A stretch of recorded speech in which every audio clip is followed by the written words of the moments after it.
अस्सलामुअलैकुम व्यूअर्स, मैं हूँ आपकी मेंटोर उम्मे उमैमा रुमान। थोड़ा सा बिज़ी शेड्यूल की वजह से मैं नो डाउट आप लोगों के साथ रिसेंट डाटा जो है वो शेयर नहीं कर पाई इंटरव्यूज़ का। ये 16 सितंबर 2022 का इरफान साहब हैं, उनका इंटरव्यू है। मैं उनको पर्सनली तो नहीं जानती, लेकिन किसी ग्रुप के थ्रू एक मेरी अपनी पार्टिसिपेंट के थ्रू ये इंटरव्यू जो है वो मेरे पास पहुँचा था। तो सबसे पहले सर इरफान के लिए बहुत सारी दुआएँ कि उन्होंने इतना बड़ा इनिशिएटिव लिया, अपना एक्सपीरियंस हम लोगों के साथ शेयर किया, सो दैट बाकी कैंडिडेट्स जो हैं उनके लिए आसानियाँ पैदा की जा सकें। तो नो डाउट जब आप कोई नेकी का काम करते हैं तो अल्लाह पाक इसका ज़रूर आपको अजर देता है। सबसे पहले तो उनके लिए बेस्ट विशेज़, अल्लाह ताला उनको लेक्चरर एजुकेशन सेलेक्ट करवाएँ। उसके बाद वो कहते हैं कि चेयरमैन जो है ना, उन्होंने उनका नाम खुद ही बता दिया। फिर उन्होंने कहा हाउ आर यू, उसके बाद where are from you, what are you doing nowadays, मतलब इस तरह के क्वेश्चंस किए कि उनको काम डाउन कर लें। उसके बाद उन्होंने पूछा कि आपका नाम इरफान है, तो ये कौन सी लैंग्वेज का वर्ड है। नो डाउट ये अरबिक वर्ड है, उसका मतलब जो है वो मार्फत है, पहचान है, शनाख्त है। आपने एक वर्ड सुना होगा इरफान ज़ात। तो बेस्ट एलैबोरेटिंग वर्ड अगर कहें ना, आंसर मतलब मीनिंग इरफान के, तो वो है मार्फत। अच्छा, उन्होंने पूछा कि कुरान में कहाँ आया है। तो अब रिसेंटली तो मुझे भी माइंड में नहीं है कि कुरान पाक की कौन सी सूरत में ये नाम आया है, लेकिन कहने का मकसद ये है कि आप लोगों को एक तो अपने वर्ड की एटमोलॉजी पता होना चाहिए, उसका ओरिजिन पता होना चाहिए, उसके बाद आपको मीनिंग का पता होना चाहिए, और अगर कुरान पाक में कहीं यूज़ हुआ है तो आपको उस सूरत का नाम या उस पारे का नाम एटलीस्ट ज़रूर याद होना चाहिए। Who is your favourite personality, बड़ा टेक्निकल क्वेश्चन है। आपने कोशिश करनी है कि जब आपसे ये क्वेश्चन किया जाए तो किसी फेमस पर्सनैलिटी का नाम ना लें। उसका बेनिफिट आपको ये होना है कि जो फेमस पर्सनैलिटी है, नो डाउट उसके बारे में सब कुछ पता होता है बहुत सारे लोगों को, तो आपका इंटरव्यू ख़राब हो सकता है अगर आपको क्वेश्चन के आंसर्स नहीं आते। तो बेटर ये है कि आप अपने पेरेंट्स में से किसी का नाम, कोई ऐसा टीचर, कोई आपका कोलीग या आपका ऐसा मेंटोर जिसने आपको बहुत हेल्प आउट किया हो, आप उसका नाम ले सकते हैं। अगर किसी का नाम नहीं आता ना माइंड में, तो आप उम्मे उमैमा रुमान का नाम ले सकते हैं। ठीक हो गया, और मुझे अभी ज़्यादा लोग नहीं जानते। अच्छा, ये तो हो गया जी, आपको ज़रा कूल डाउन करने के हवाले से डिस्कशन हो गई। अब उन्होंने नेक्स्ट क्वेश्चन उनसे किया कि गूगल का मैथमेटिक्स।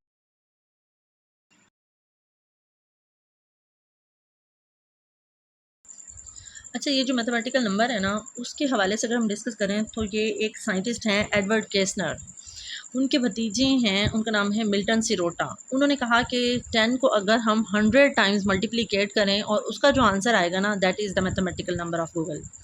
ठीक हो गया। अब ज़ाहिर सी बात है कि ये एक डिफाइंड नंबर है जिसको हम डिफ़ाइन नहीं कर सकते मैथमेटिकल वैल्यूज़ में। तो हर वो नंबर जिसको हम मैथमेटिकल वैल्यूज़ में डिफ़ाइन नहीं कर सकते और वो नेचुरल नंबर से बड़ा हो, तो नो डाउट वो इन्फिनिट नंबर होता है। तो गूगल का जो मैथमेटिकल नंबर है वो इन्फिनिट है। Than others member asked me classical conditioning में स्टिमुलस कौन से टाइप का बिहेवियर शो करता है, बिहेवियर का टेस्ट कैसे किया जाता है। अच्छा, पहला क्वेश्चन उन्होंने किया कि किस टाइप का बिहेवियर, तो ये अनकॉन्शियस बिहेवियर है, क्योंकि जितने भी बिहेवियरिस्ट हैं, क्लासिकल कंडीशनिंग हो या ऑपरेंट कंडीशनिंग हो, दोनों बिहेवियरिस्ट विगोस्की हैं या जो भी हैं, मतलब उन्होंने बिहेवियरिस्ट जितने भी हैं, उन्होंने जितने भी एक्सपेरिमेंट्स किए हैं, तो उन्होंने बिहेवियरिज्म के जो मेन कंसेप्ट है, स्कूल ऑफ थॉट है, उसके अकॉर्डिंग ही किए हैं। तो जब बिहेवियर शो हो रहा है ना, तो बिहेवियर अनकॉन्शियस मतलब जज किया जाता है, बेशक वो क्लासिकल हो या फिर ऑपरेंट कंडीशनिंग हो, दोनों में अनकॉन्शियस बिहेवियर के साथ डील किया जाता है।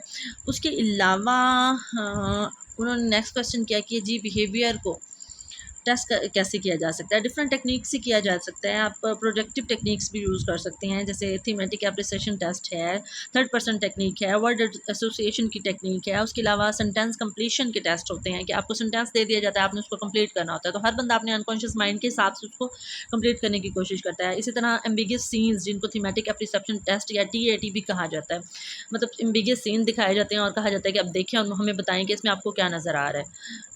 जैसे अक्सर आप लोगों को ना सोशल मीडिया पे पोस्ट मिलती होगी कि देखें इस पिक को, देखें इसमें आपको क्या नज़र आता है, बिल्ली नज़र आती है, कुत्ता नज़र आता है, कोई मगरमच्छ नज़र आता है, क्या नज़र आता है, और हर बंदा अपनी मेंटल एबिलिटीज़ या अनकॉन्शियस माइंड के अकॉर्डिंग उसको जज करने की कोशिश करता है। तो that is actual way of measuring your behaviour, या it is the way of reading your unconscious mind. ठीक है, तो डिफरेंट टेक्निक्स हो सकती हैं, लेकिन आप जिसका नाम लेना तो काइंडली आपको मज़ीद उसके बारे में पता होना चाहिए, सो दैट आपसे नेक्स्ट क्वेश्चन करें तो आप उसका भी आंसर कर सकें। उसके बाद है फंक्शंस ऑफ एजुकेशन। ये एक बड़ा ब्रॉड सा क्वेश्चन है, इसको हम पहले भी डिस्कस कर चुके हैं कि मतलब एजुकेशन से रिलेटेड जितनी भी फील्ड है आप सबके नाम ले सकते हैं फंक्शंस ऑफ एजुकेशन में। फंक्शन ऑफ एजुकेशन ये भी हो सकता है कि आपके कैरेक्टर को बिल्डअप किया जाए, आपको जो है एक पॉजिटिव थिंकर बनाया जाए, आपको एक यूज़फुल सिटीज़न बनाया जाए, आपको वोकेशनल ट्रेनिंग दे के आपको रोज़ी रोटी कमाने के काबिल बनाया जाए। उसके अलावा एक कंट्री के लिए इंजीनियर्स, डॉक्टर्स, साइंटिस्ट, टीचर सब कुछ प्रोड्यूस करना भी एजुकेशन के फंक्शंस हो सकते हैं। मतलब ये एक तो ब्रॉडर सेंस है, आप किसी चीज़ को भी इसमें डिस्कस कर सकते हैं। Definition of education according to Plato, Shah Waliullah और इकबाल। अगर प्लेटो को देखें तो प्लेटो कहता है कि education is feeling pen and pleasure at the right time. सबसे कंसाइज और बेटर जो मुझे लगती है ना एजुकेशन की डेफिनेशन अकॉर्डिंग टू प्लेटो, वो यही है। उसके बाद अरिस्टोटल की भी डिस्कस कर लेते हैं। अरिस्टोटल कहता है कि education is the creation of sound mind in the sound body. ठीक है। अगर अब हम बात करें ना नेक्स्ट शाह वलीउल्लाह की, तो शाह वलीउल्लाह जो है ना वो ये कहते हैं कि education is a mode that helps an individual to attain height of servitude towards God.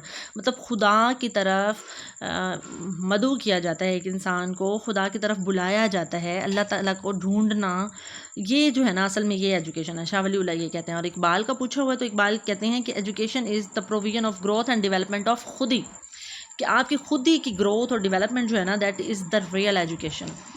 अच्छा, उसके बाद वो ये कहते हैं कि I learn from interview you should focus on your own personality deeply. मतलब आपकी अपनी पर्सनैलिटी अच्छी होनी चाहिए, आपकी पर्सनल ग्रूमिंग पे आप वर्क करें, और उसके बाद आप फुल फोकस करें बेसिक कंसेप्ट्स ऑफ एजुकेशन पे। और नो डाउट इन्होंने ये बिल्कुल ठीक सजेस्ट किया आप लोगों के लिए कि बेसिक कंसेप्ट्स ही पूछे जाते हैं। जस्ट उनको एक्सप्लेन करने का जो आपका वे होता है और आपकी अपनी पर्सनैलिटी, आपकी communication skills, that are the most vital points to be selected as a lecturer or any post that are provided by PPSC or recruited by PPSC.